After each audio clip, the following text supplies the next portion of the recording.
On May 11, 2007, 16-year-old Kevin Haynes practically bounced with excitement on his seat on the bus as he headed home from Manheim Township High School outside of Lancaster, Pennsylvania. His older sister Maggie had just come home from college the day before, and their dad was going to make his signature spaghetti and meatballs to celebrate her return. And if the Haynes family followed their tradition, they would also rent a family video after dinner and then maybe watch the Philadelphia Phillies baseball game. Kevin thought his Friday night lineup sounded great. Kevin and his sister Maggie were not super close, partly because Maggie was 4 years older, but Kevin looked up to Maggie. She was cool and stylish and so athletic, she actually ran for the Bucknell University track team. And Maggie admired her brother right back, even bragging about him to her college friends. Kevin was a straight-A student in his school's gifted program and a member of the school's Quiz Bowl team, which competed against other high schools to show who was the smartest. And his big sister had plans to make Kevin even better. This summer, she had promised to fix his nerdy fashion sense. She told him no more knee-high white socks with khaki shorts. Kevin chuckled to himself as he rode along at the idea that his sister was going to fix him. He was a very modest young man, his round face turning bright whenever he became the center of attention. And he would never brag. But Kevin knew that he was doing a lot of things right already. He was close to getting his Eagle Scout badge from the Boy Scouts, and he had just passed his driver's test. He was a homebody by nature, but he was emerging as a young man ready to take on the world. The evening before, he had gone to a meeting at his school about a class trip to Germany in July. Kevin's family, like so many in eastern Pennsylvania, traced their ancestry to Germany, and Kevin had always dreamed of visiting. Finally, it was actually happening, and, best of all, his roommate on the trip would be one of his two best friends, Alec Kreider. Now, on the bus, he and Alec chatted excitedly about all the things they planned to do in Berlin, Germany's capital. When Kevin waltzed into the kitchen of his family's neatly kept middle-class home that Friday afternoon, he plopped his backpack down onto a chair and went to the refrigerator to look for a snack. He was daydreaming about Germany and pulling out the blueberry pie when his sister Maggie walked in and reminded him they needed to get Mother's Day cards for their mom. So Kevin wolfed down his pie, and then the pair drove off to a nearby strip mall to shop for cards.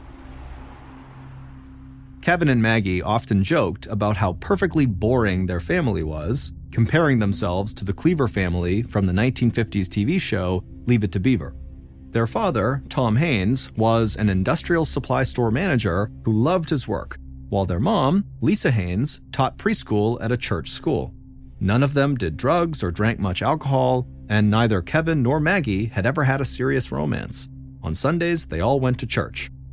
The Haynes family also prided themselves on leaving their doors unlocked, except when they went away for vacation. Their town was on the edge of Amish country, where the straight-laced Amish people still travel in horse-drawn wagons, and crime was so rare that many of their neighbors did the same thing. In Manheim Township, people felt safe. But a boring lifestyle worked just fine for Kevin, Maggie, and their parents. They enjoyed each other's company and looked forward to being together.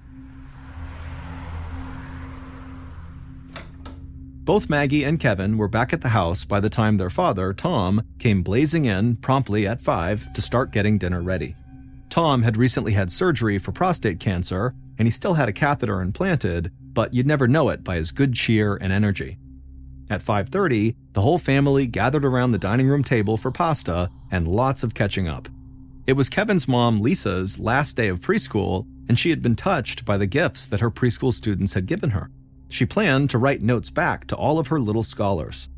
Maggie talked about her professors at Bucknell, some she loved, others not so much, and everyone at the table talked about how glad they were that Maggie was home.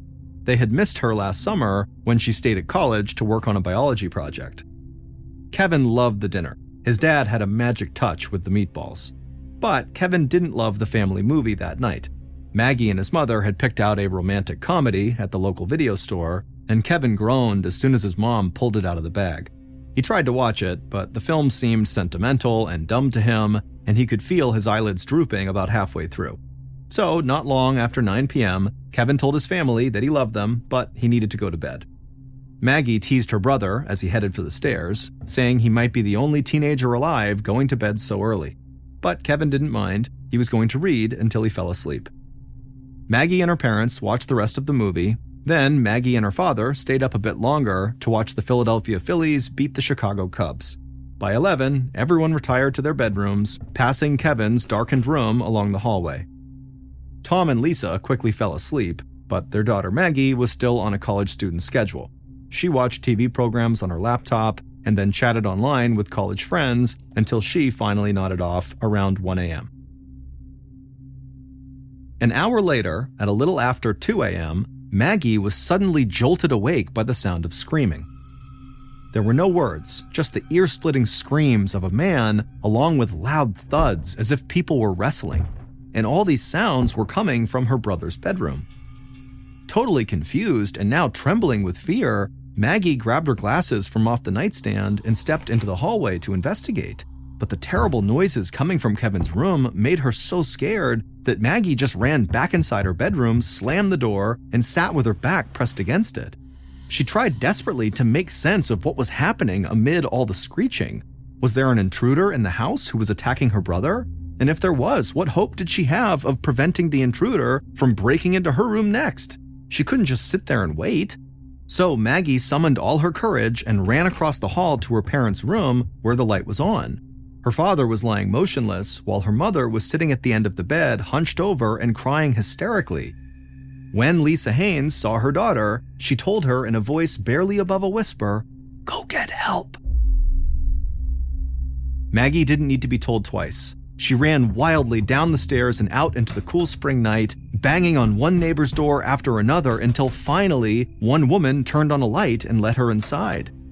Maggie told her that she had no idea what was going on inside of her house, but judging from her mom's hysterics, she feared it had something to do with her father's prostate cancer. And so whatever was going on, Maggie said, we need the police right now.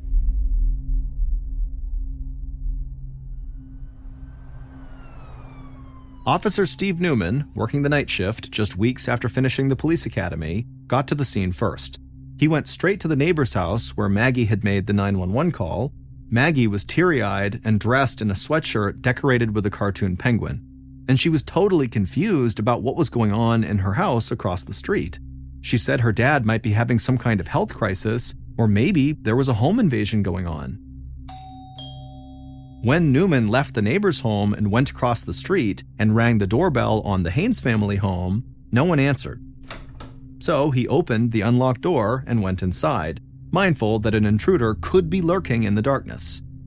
On the first floor, Newman, along with a second officer, saw nothing unusual except that the glass sliding door in the kitchen was open. Otherwise, the house was still. But as Newman climbed the stairs, gun drawn, he saw a spot of blood. Then he saw two more further up. As he reached the top of the stairs, he could see bloody footprints on the hallway carpet, and there, in the doorway of his bedroom, lay Kevin Haynes in his Boy Scout t-shirt, face down in a pool of blood. Newman could see that his throat and face had been severely slashed, while his arms were covered with knife wounds, as though he had put up a desperate fight to live. Both officers continued down the hall to Kevin's parents' room. There, they found Tom Haynes lying on his back on the bed, eyes staring up at the ceiling, deep stab wounds to his chest. At the end of the bed, curled up in the fetal position, lay Lisa Haynes. Lisa was still warm, and for a moment, Newman hoped she might be alive, but then he saw the deep gash on her throat. All three were dead.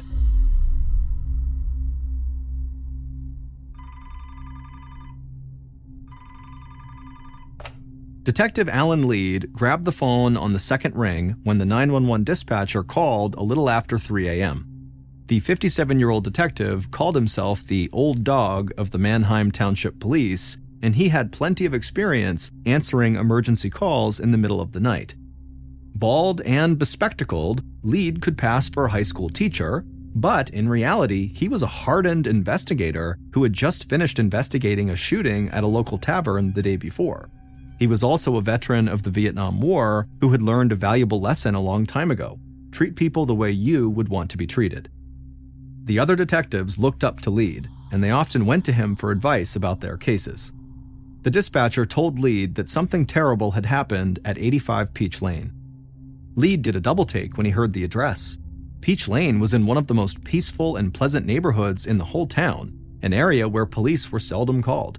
He asked the dispatcher if it was some sort of domestic disturbance, and they just said, "No, that's not what happened. You'd better get over there." Lead knew that the crime scene unit was poring over the crime scene, cataloging all the evidence. They didn't need Lead's help with that. He could check out the scene later. Right now, Lead needed to talk to the only surviving witness, Maggie, and by now, Maggie was on her way to the police station. So Lead got dressed, jumped in his car, and headed into the office.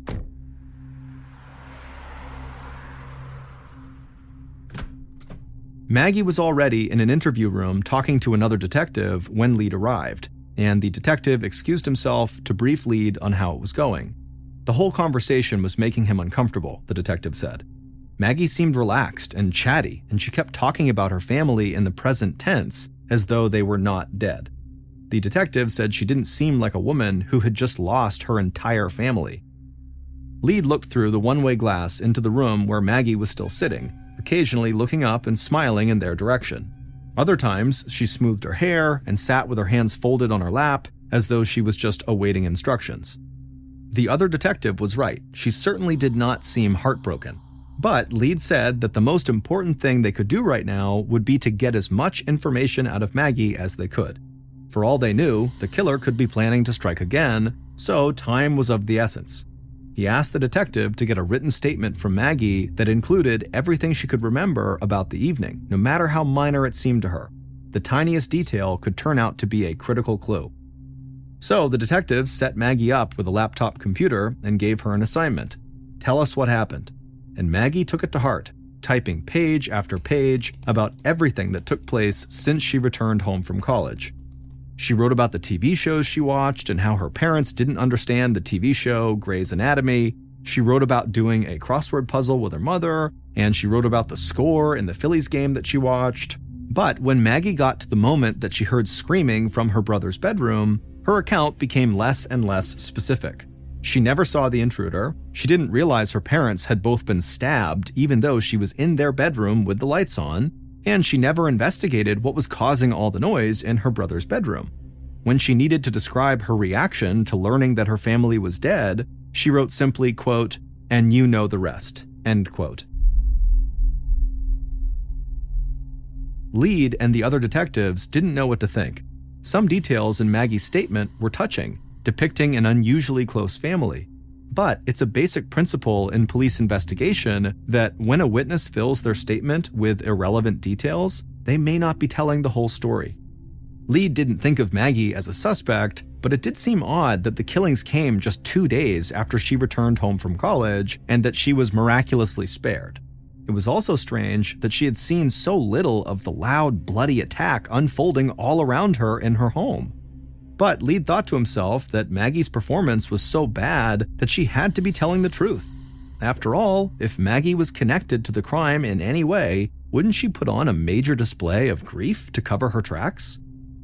As dawn broke over Manheim Township, Lead was facing perhaps the most appalling murder case in his town's history, and he had little more to go on than the quirky personality of the lone survivor.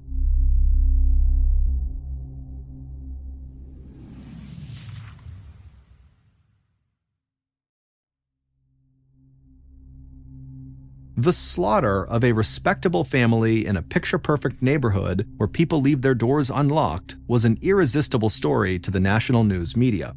By late on Saturday, May 12th, the same day as the murders, the crime was on CNN and other big national networks, all of them pointing out that the killer or killers were still at large.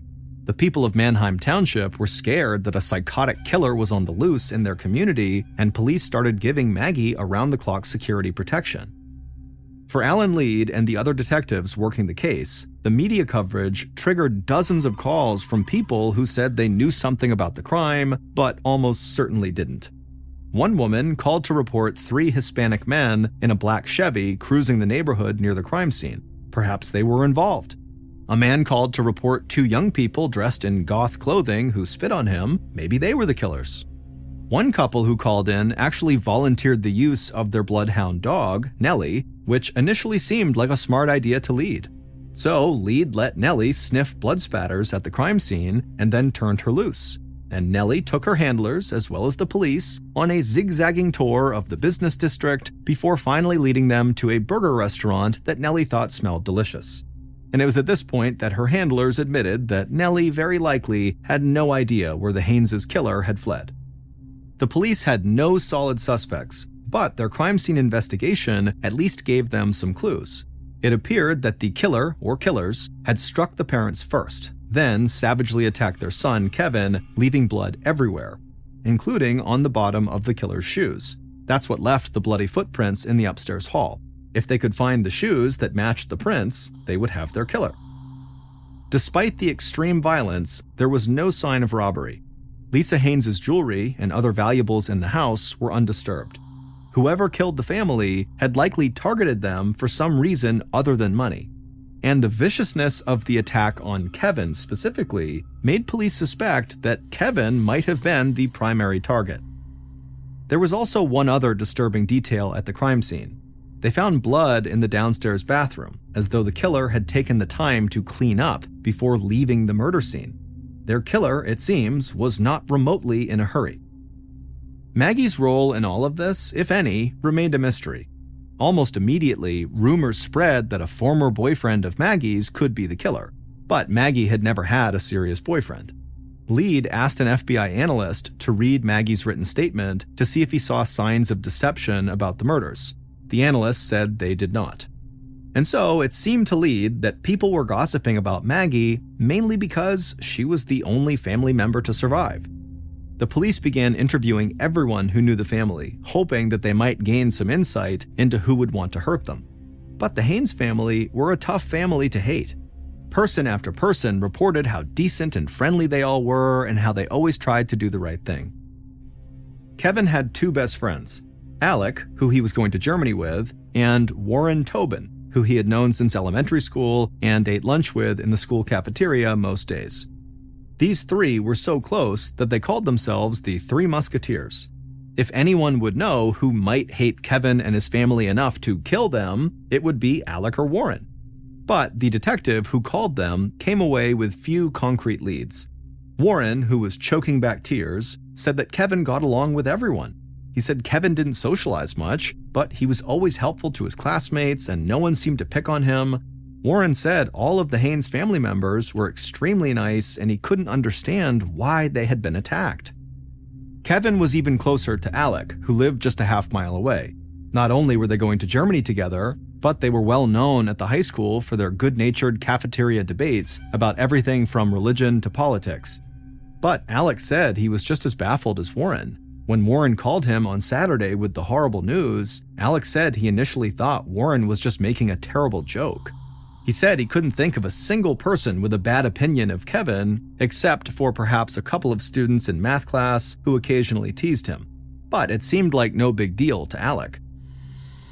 In all their interviews, police found only one trace of ill will towards the Haynes family. One of Tom Haynes' co-workers said that Tom, in his role as a manager, had recently threatened a new employee with firing if his performance didn't improve. The co-worker said the two men got into an angry discussion behind closed doors in Tom's office, but when one of Lead's detectives tracked down this new employee, he denied there had ever been any shouting or even any anger. And he had a perfect alibi. He and his wife were out late with another couple the night of the murders. So it was another dead end.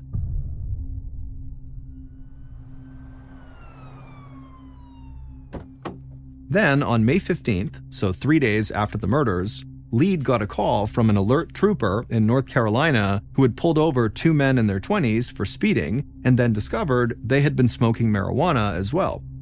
One of the men volunteered, while high, that they were heading for Florida after, quote, getting away with murder in Pennsylvania, end quote.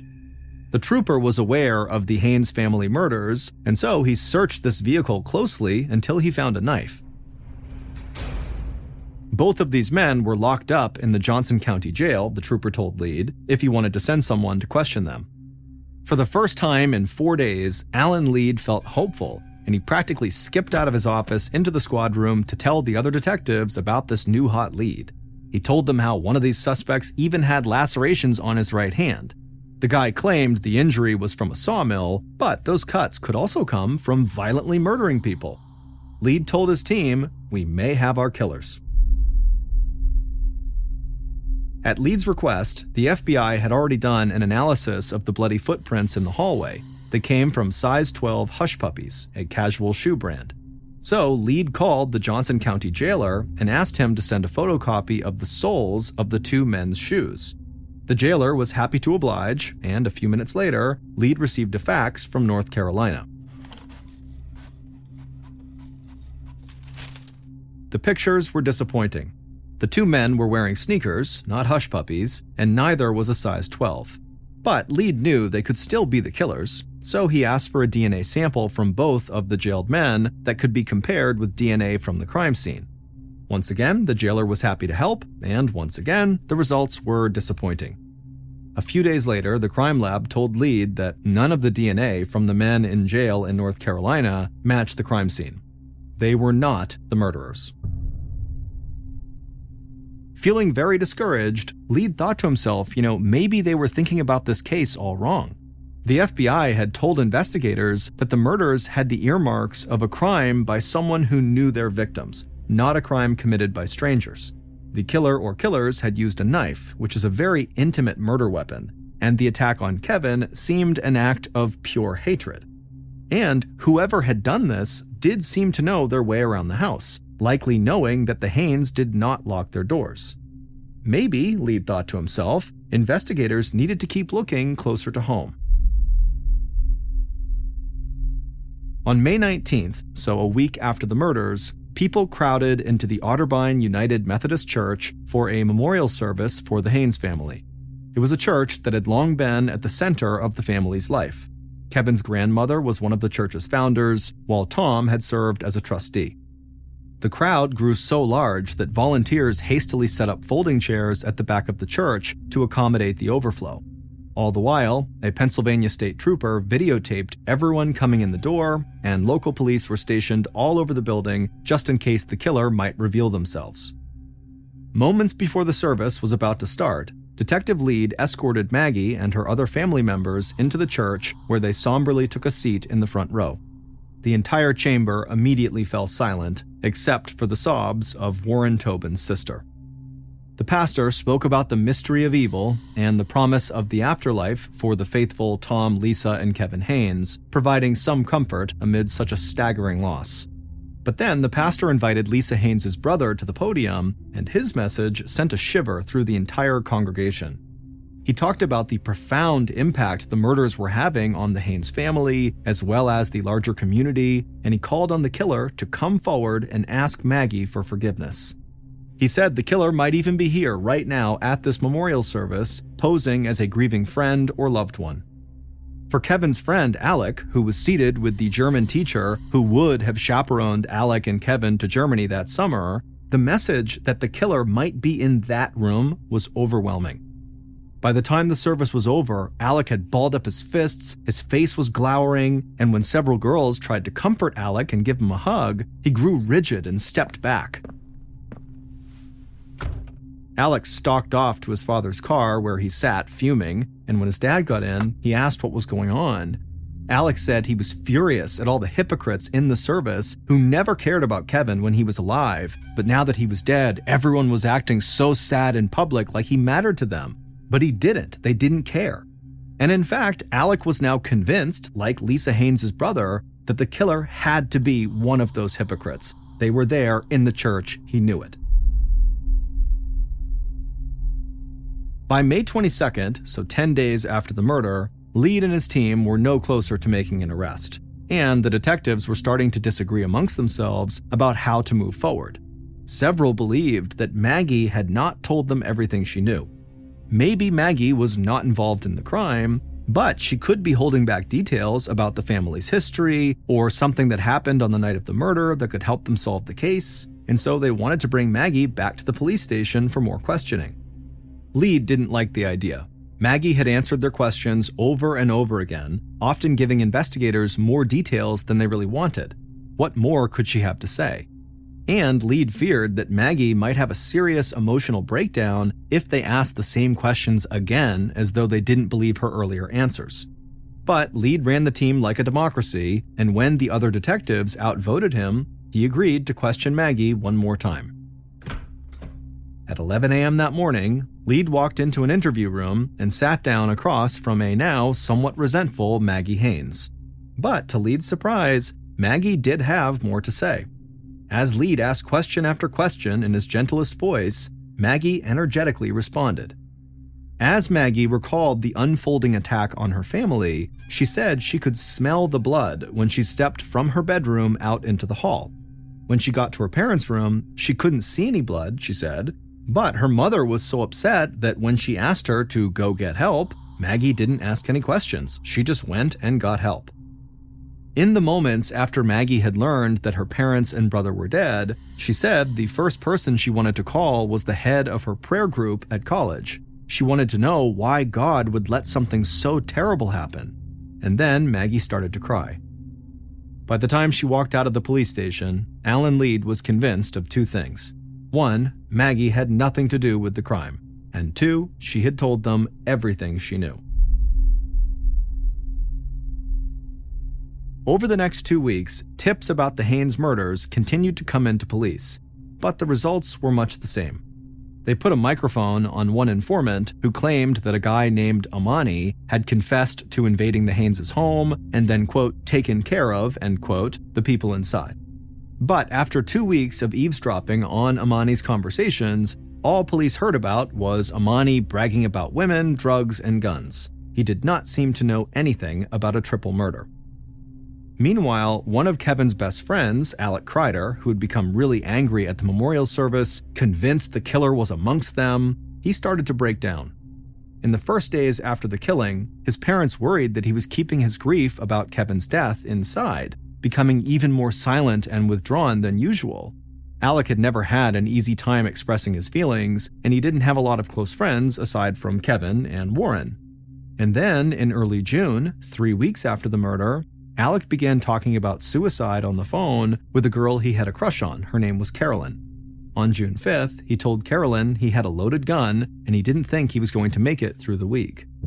Carolyn's heart started racing when she heard this because she feared Alec really was going to kill himself, maybe even on the phone with her at that very minute. She managed to get the attention of her aunt who lived with her, and she let her know that she had a suicidal boy on the phone. Carolyn gave her aunt Alex's address and said she had to go there to warn Alex's mother. Carolyn then kept Alec on the phone until her aunt spoke to Alex's mom, and Alex's mom called 911. When Alec finally came out of his bedroom, there were several police officers waiting who tackled him and then handcuffed him to prevent him from hurting himself. Detective Lead had come with the 911 response when he heard the call, in part because he knew Alec better than anyone else in the department from the Haynes investigation. Lead walked next to Alec as he was gently led out of the house towards a squad car, and as he walked, Lead put his arm around Alec and just said, how are you doing? And all Alec would say was, the world is a terrible place. As police helped Alec step into the squad car, Lead thought about the way the murders were totally upending the lives of the people who survived. Lead was convinced that Maggie was on the edge of a breakdown, and now one of Kevin's closest friends was cracking up. He couldn't help but agree with Alec. The world is a terrible place. The next day, on June 6th, Alec was involuntarily committed to a mental hospital to be held for at least a week. For the next 6 days, Alec was kept in a locked ward and not allowed to have any contact with anyone outside of the hospital except for his parents.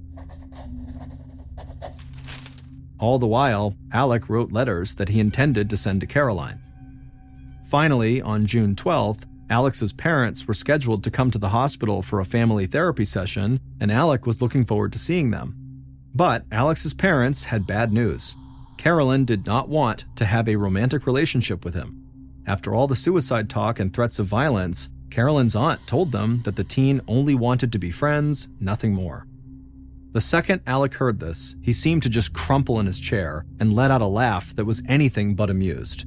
He looked at his parents and told them bluntly to get out of the room. he needed to speak to his therapist alone. The therapist was only in the room with Alec for a few minutes before she emerged looking like she had seen a ghost. She told Alex's parents that Alec really needed to tell them something, and what Alec had to say would blow the Haynes family murder case wide open. Based on what Alec and his parents told investigators, here's what really happened to Tom, Lisa, and Kevin Haynes on the night of June 12th. A little after 1 a.m., the killer got dressed in dark clothes, including a baseball hat with duct tape over the team logo and hush puppy shoes. Then they grabbed a flashlight and a knife and began the relatively short walk to the Haynes' household. When they got there, the killer knew the door would be unlocked, so they opened it up and silently walked through the house, up the stairs towards the bedrooms. First, the killer went into the parents' room and quickly killed Tom Haynes with 2 deep stab wounds to the chest. The killer also stabbed Lisa Haynes, but she was still alive when the killer left the room. The killer then walked down the hall to Kevin Haynes' room, and he began stabbing him as he slept. But Kevin woke up and began to fight back. Kevin managed to get out of his bed and began crawling towards the door, but the killer caught up to him and then mortally wounded him with a slash to the throat. The screams that woke Maggie up were the sounds of her brother's dying moments. Maggie's appearance in the hall surprised the killer, who didn't realize she'd be home from college. But once she fled to get help, the killer forgot about her and just went back to the parents' room and slashed Lisa's throat, killing her as well. The killer then walked downstairs and casually washed their hands in the bathroom before slipping out the sliding glass door in the kitchen back out into the night. Alec had been carrying his horrendous secret around for weeks until he just couldn't bear it any longer. His rage over what had happened had grown day by day until he couldn't take it anymore and he decided to kill himself. But when he ended up in a mental hospital and got rejected by the girl he liked, Alec realized there were worse things than being dead. With no way to die and nothing to live for, Alec decided he might as well tell the secret. And the secret was that he, Alec, was the killer. Alec offered almost nothing in way of explanation for what he had done. He said only that his best friend, Kevin, had been annoying him lately, chewing too loudly at lunch and arguing a bit too much in their conversations. Alec said that initially he planned only to kill Kevin and smother him with a pillow. But once he got inside the house, he just decided to stab everyone to death. A month later, he told his parents he felt no regrets. In fact, he was still wearing the hush puppy shoes he wore the night he murdered the Haynes family. All the pieces now fit into place for Detective Lead and his team. Alex's shoes matched the bloody footprints, and police found the flashlight as well as the baseball hat with duct tape over the logo in the woods behind the Haynes' house. They also found a ghastly note in Alex's desk at his house. The note said that Alexander, which is Alex's full name, was born at 3:30 a.m. on May 12th, right after the murders, as though the slaughter had led to Alex's rebirth. Alec pled guilty to 3 counts of first-degree murder in 2008, and he was sentenced to 3 consecutive life sentences without the possibility of parole. Then, in January of 2014, Alec made good on his suicide threats, hanging himself in his prison cell. In June of 2018, 18-year-old straight-A student Tyler Turner graduated from his high school in Central California. In the fall of that year, he was scheduled to go to the University of California, Merced with a full scholarship. He planned to study biochemical engineering because he was born with cerebral palsy and wanted to help other people with the condition. In August of that year, one of Tyler's friends said they wanted to go skydiving to celebrate their birthday. Tyler was nervous about it, but he had never done it before and figured, you know what, it'll be fun, I'll do it. His mother, Francine, who was very close with her son, was very nervous about her son jumping out of a plane, and so she asked if she could tag along to provide moral support and maybe take some pictures, and he said that was fine. So on the 6th of the month, Tyler and his mother hopped in the car and drove over an hour north to the Lodi Parachute Center, where they met up with Tyler's other 3 friends. They were all very nervous, but very excited. So the group went inside the main building, and Tyler went up to the counter and he paid $100 for a single tandem jump from 13,000 feet. A tandem jump is when 2 people jump together under one parachute. And so most commonly, you're going to have the instructor who's got the parachute on his or her back, and then on their chest, harnessed at 4 different points, is going to be their student or whoever they're jumping with, and they don't have a parachute. They're just tethered to the instructor who has the parachute.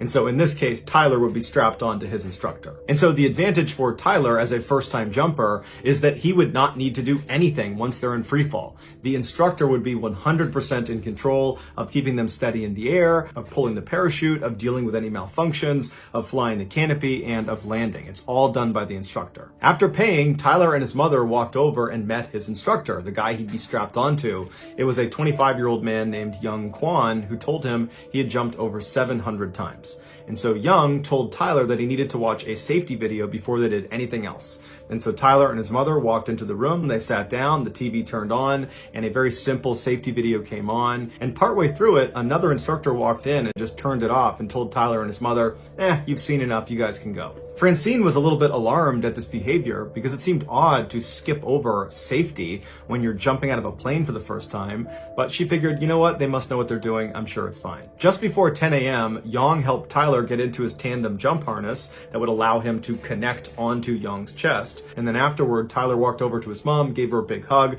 told her he loved her, and then he departed his mother and walked his way over to the staging area where he and the other jumpers, that included his friends, were waiting for the plane to start so they could actually board. While they waited, Tyler was really nervous, and his instructor picked up on it, and so to put Tyler at ease, he began filming Tyler and interviewing him about his upcoming jump to kind of make light of the whole situation, and it seemed to work. My name is Tyler Turner. What do I do here? I am going to jump out of a plane. It's your first time. First time indeed. That's my mom over there. Hello. Very loving mom. Done a lot for me in my life. Hope more that she'll help me with more of my life, because I want to make it. Okay, we're going to make it. After they recorded this video, the plane was ready to go, so it was time to start boarding. And so Tyler and his instructor walked over, but Tyler stopped on the tarmac. He took a knee and prayed. And then he stood back up, he turned to his mother, he waved one more time, and then he boarded the plane. After a little while, the plane took off, and then after a little while longer, it was up at 13,000 feet, flying in circular patterns. And that's when Francine started looking up, looking for her son, and at some point she started seeing jumpers come out of the plane. And they were so far away, she couldn't possibly make out who was who. And so as the jumpers began pulling their parachutes, and all the different colored parachutes are lighting up the sky, she was trying to remember what color her son's parachute was, but she couldn't remember. And so she asked the other people that were watching, that were relatives or friends of the people up there, if they knew what color her son's parachute was, but nobody knew. As they got lower and lower, and you could actually start to make out who the jumpers were, she didn't see her son. And that's because her son's parachute never opened, and unfortunately his instructor, Yang, was not able to fix the malfunction or fire off the reserve, and so they both crashed into the ground, killing them both instantly. Tyler's family sued the owner of the parachute facility after they discovered Tyler's instructor, Yang, was not even certified to be an instructor, and so would not have received any of the required training on how to handle parachute malfunctions, and the owner knew about it. Investigators also discovered that 20 people had died skydiving at this facility under the same owner, a ridiculously high number of fatalities that most people involved are attributing to the owner's general disregard for safety. And ultimately, a judge agreed with that sentiment and awarded the Turner family $40 million from the owner of this facility. In 1962, Chileno Sanchez was born into a poor family in the Mexican state of Sinaloa. When he was just 15 years old, one of his sisters was assaulted by a very rich and powerful man in their town, and so he never got punished for it. 2 years later, when Chileno was 17, he saw this man at a party, and he walked up to him and shot him in the head, killing him instantly. After the murder, Chileno fled to Tijuana before ultimately crossing the US border into Los Angeles, where he stayed with his aunt. He worked odd jobs like picking vegetables and selling cars before he ultimately went into business with his brother, who was back in Mexico, and he worked with him to smuggle Mexicans into the US. But that operation stopped in 1984 when his brother was murdered in Tijuana. To commemorate his brother, Chelino, who always loved music, wrote a song about him. And he formatted the song in the typical Mexican ballad style called corrido, but his lyrics were graphic and gritty, something nobody else did when they wrote a corrido. Chelino spoke honestly and openly, not only about how his brother was killed, but also the struggles of living around drug trafficking and violence in Mexico. Shortly after writing the song, Chelino wound up in jail in Tijuana, Mexico, and while he was there, he would sing the song he wrote about his brother, and other inmates heard it and loved it. They had never heard a corrido sung like that.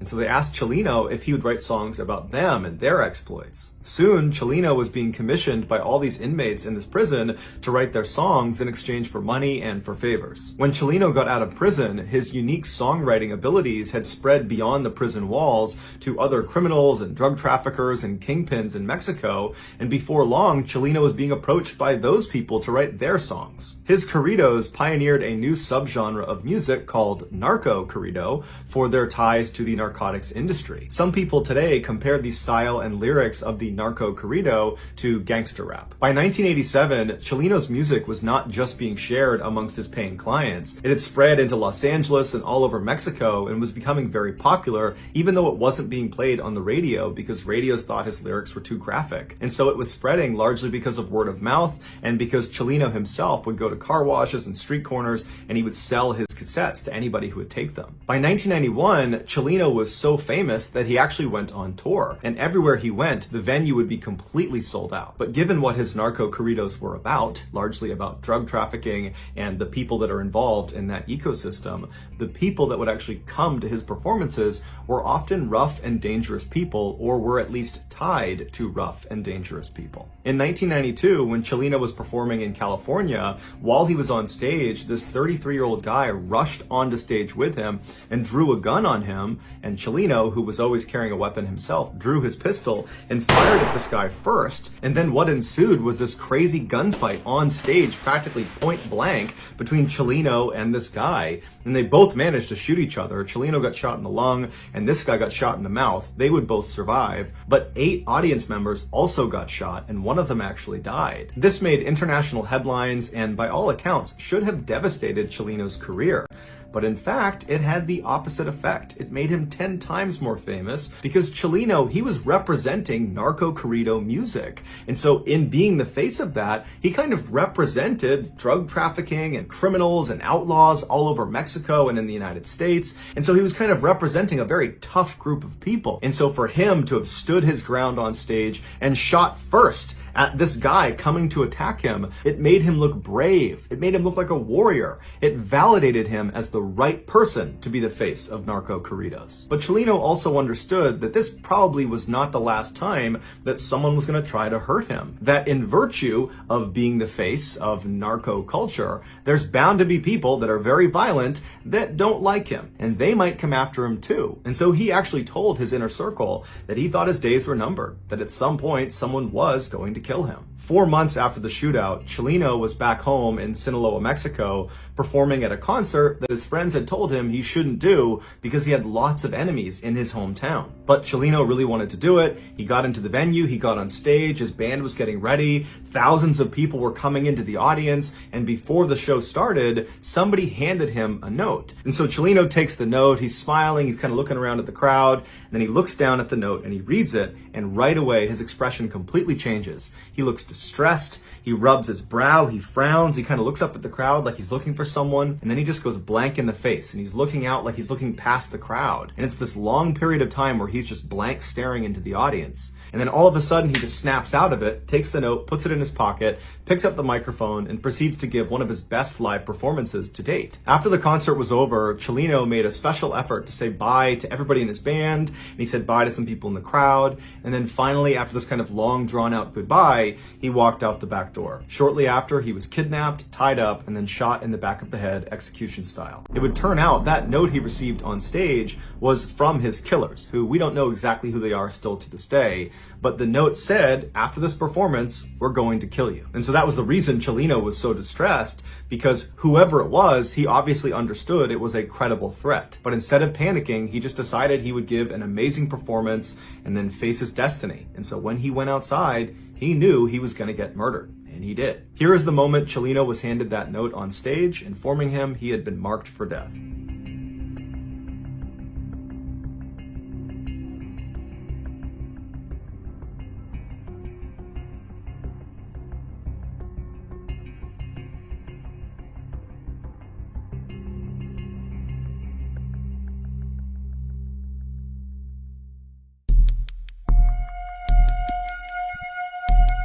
Despite the fact that today there is already tons of shocking content on the internet, there is still something truly insane about Wu Yongning's videos. In 2017, Wu was a 26-year-old climbing enthusiast who was dubbed China's first rooftopper. A rooftopper is someone who, usually illegally, climbs onto rooftops, cranes, smokestacks, big antennas, skyscrapers, or any other really high, dangerous location. Almost always, these daredevils are going to these incredibly dangerous locations in order to capture footage of themselves so they can post it to the internet in hopes that it goes viral and they become famous and make a bunch of money. But because there are so many people competing for the internet's attention, rooftoppers really need to push the envelope if they want to stand out and make it big. And Wu Yongning did just that, and the internet rewarded him with millions of followers and hundreds of thousands of dollars. Most rooftoppers would go to the tops of these incredible locations and then take selfies of themselves standing there posing at the top. Wu would do that, but he also did a couple other things that nobody else was doing that kind of became his trademarks. The first one was he would dangle over the edge of the building or the crane or the antenna that he was holding onto, and he would do pull-ups, but he would keep doing them until he reached muscle failure and then would barely be able to pull himself back up to safety. Another trademark move is he would go to the top of these huge buildings and he would get right on the edge and he would do a handstand and then he would pull one arm back. So he's doing a one-armed handstand and then he would tilt his body as far as he could over the edge until he couldn't do it any farther and he let himself come back over to safety. And then perhaps the most difficult to watch trademark was when Wu would basically run up to the edge of buildings and stop just short. And he wouldn't just run to the edge, he would use a self-balancing scooter and go as fast as he could right to the edge of the building and stop just short. And over again, he'd go right to the edge and stop, where he's literally an inch away from tumbling off the edge. Or he'd line himself up where he knew exactly how far he was from the edge, and he would do these really aggressive somersaults forward, and he would stop with his legs dangling off the edge of the building. And of course, all of these trademark moves were done without any safety equipment, and most times Wu did these stunts without anybody there to potentially pull him back up if he gets stuck. About 3/4 of the way through 2017, Wu had posted over 500 videos and live streaming clips to various social media sites, and he was starting to make some real money off of it. On one video sharing site alone, he had made over $80,000 just from donations that had come in. And so it was clear this was becoming a career. But as the money and the fame were coming into Wu, he started to realize that in order for him to stay on top and keep earning at this level, he would need to continuously outperform his last big stunt. And already he was brushing up against death on virtually every video he took. In early November of that year, Wu heard about a competition that was offering $15,000 to its winner. The details of this competition are hazy at best, but from the sounds of it, it was a viral video competition. Make the most viral video and you win the prize. This competition served as motivation for Wu to finally attempt his craziest stunt yet. He figured if he had the footage of this particular stunt, he was sure to win this competition, and with the prize money, he could pay for his wedding and cover his mother's medical expenses. And so on November 8th, Wu traveled to the Huayan International Center in central China. This massive 62-story skyscraper would be the tallest building Wu had ever performed a stunt on. The public was only able to get up to the 44th floor, and so Wu had to take the elevator up to somewhere between the 40th and 44th floor, at which point he climbed out of a window and free climbed his way all the way up to the top. So 20 additional floors just climbing the side of a skyscraper. Once he got to the rooftop, he set up his tripod and his camera and he turned on his live stream. And then he walked around and he began preparing himself for the stunt. Live stream viewers that tuned in would see Wu sitting on the edge of the skyscraper, and he's meticulously wiping down the edge of this building. It's the area he'll be grabbing onto to perform his stunt, which was going to be his trademark pull-ups. And so after several minutes of Wu cleaning this ledge, he begins to lower himself where his arms are still tucked up over the ledge. So he's not hanging, he's got his arms kind of anchored on the top. He's like testing the edge of this lip. And he kind of feels around and he can tell that it's not a good grip. It's not good enough for him to go down to a full extension. And so he pulls himself back up and he goes back to wiping down the edge. And from the looks of it, it seems like Wu is actually pretty nervous about this stunt. And normally when you watch Wu's videos, he doesn't seem nervous at all, even leading up to his stunt. But this one just seemed different. And so after again wiping down this ledge as much as he possibly could, he gets himself ready, lowers himself onto his arms, he lets his legs drop over the edge of the building, and then he goes to full extension. And from there, he does 2 complete pull-ups, and then after the second pull-up, he begins to try to pull himself back up to safety. But he's fatigued and he can't quite get himself up over the edge. He starts to use his feet to try to use the glass to push himself back up, but he can't get a grip. And for the next 15 seconds, Wu is desperately trying to get himself up and over this ledge. He's trying to muscle himself up, but it's obvious he's completely fatigued. I mean, he did free climb almost 20 stories to get up there, and so it makes sense his arms would be tired. But there's nobody up there to help pull him up. And so after a while, he goes back to full extension because he can't do anything, and he looks down as if he's sizing up if he can survive this fall, which he obviously can't. And then the camera picks up a sort of whimpering sound that appears to come from Wu, and then he loses his grip and he falls to his death. Here is a segment of his final video right before he fell.